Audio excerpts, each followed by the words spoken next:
Hey there, fellow travelers. Mark here with Wolters World. Today we're in Cuzco, Peru, and when I landed here yesterday, oh, my heart was beating fast, and I was dizzy in my head. I felt a little nauseous, and it was hard to breathe. I felt like I was falling in love, and you will fall in love with Cuzco, but that's not what happened to me. I had mal de altura.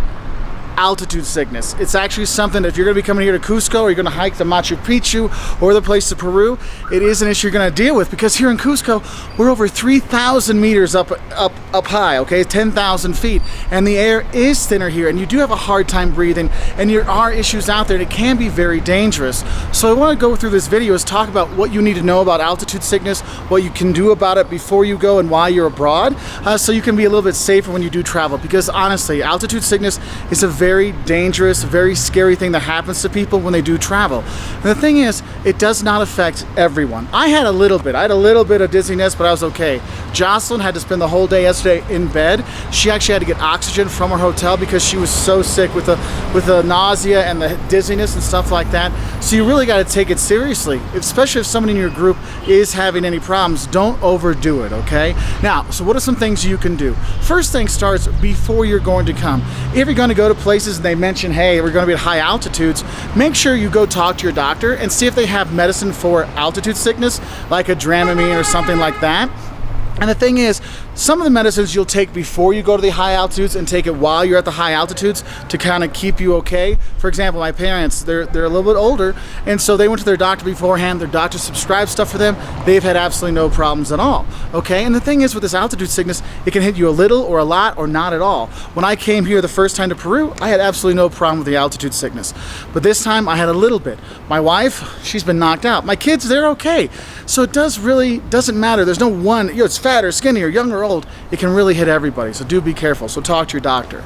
Now, once you get here, if you do suffer from those things, there are some things you can do. First things first, no matter if you suffer from altitude sickness or not, the first day when you get to Cuzco or Arequipa or any place really high up, don't do a lot of stuff. Have it be a rest day.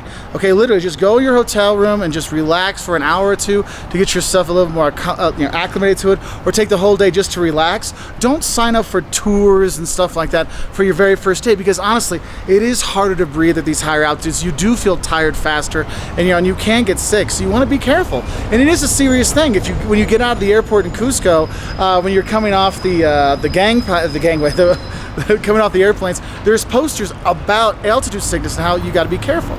Anyway, so 1, rest when you first get here. That's really important. 2, stay hydrated. Okay, here in Peru, you can't drink the tap water, so get bottled water and stuff like that to keep yourself hydrated. Do not drink alcohol, because the alcohol has much more effect on you in the high altitudes than lower altitudes, and it doesn't help with the hydration, so you want to make sure you're doing that.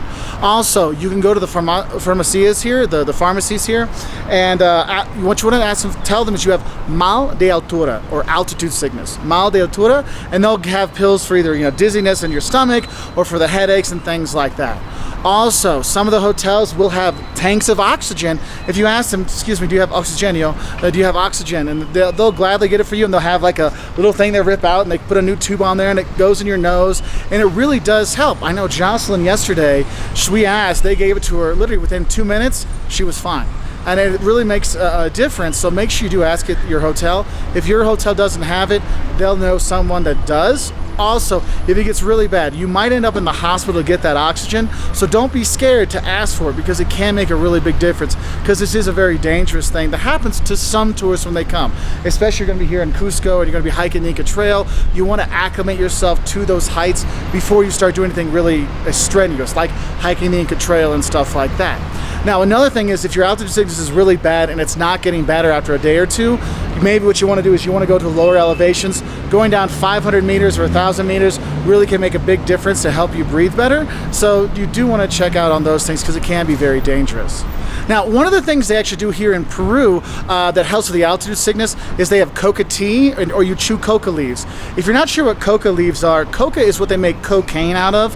Now, the Coca leaves that they make the tea out of, and the gums and the candies, that is not the stuff that, it's not the same thing as the cocaine people are snorting around the world. It's actually illegal everywhere, pretty much everywhere else around the world, except for here, because it really does help with the altitude sickness. And your hotel here, they'll probably offer you some tea that has leaves in it and hot water, water, and it's Coca tea, and it really does help. And they say about 5 or 6 cups per day for an adult really helps with the altitude, so that might be something to help you with the altitude sickness as well.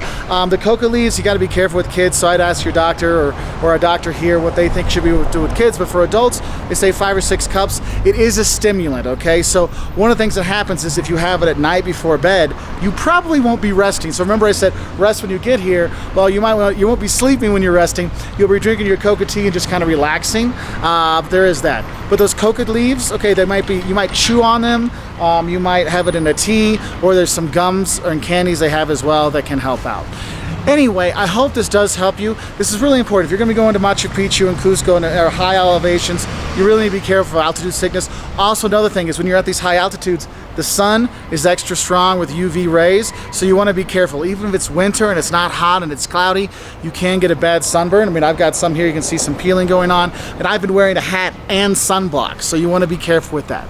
Anyway, aside from the, altitude sickness stuff, I know you have a great time here in Peru. It is a fantastic place. The people are wonderful. The food is wonderful. There's so many great things to see aside from Machu Picchu and Cuzco and stuff like that. So do explore this fantastic country. And if you want to learn more, we've got 10 things that'll shock you about Peru. What you should eat when you're here. Yes, they do eat guinea pig. And so much more on our website at woltersworld.com, on our YouTube channel, youtube.com/woltersworld. We're also on Twitter, Facebook, Instagram. And we really appreciate your likes, subscriptions. And if you have more advice or stories about your altitude sickness, why don't you put that in the comments below, all right? So we want to say thank you and adios, and if you want to subscribe, click over here, and if you want, or up here I guess, and if you want to watch some more videos about Peru, click down here, and I hope you have a great time. Bye from Peru, and please be safe. Have fun, but be safe, because it can get scary when you can't breathe sometimes. Bye.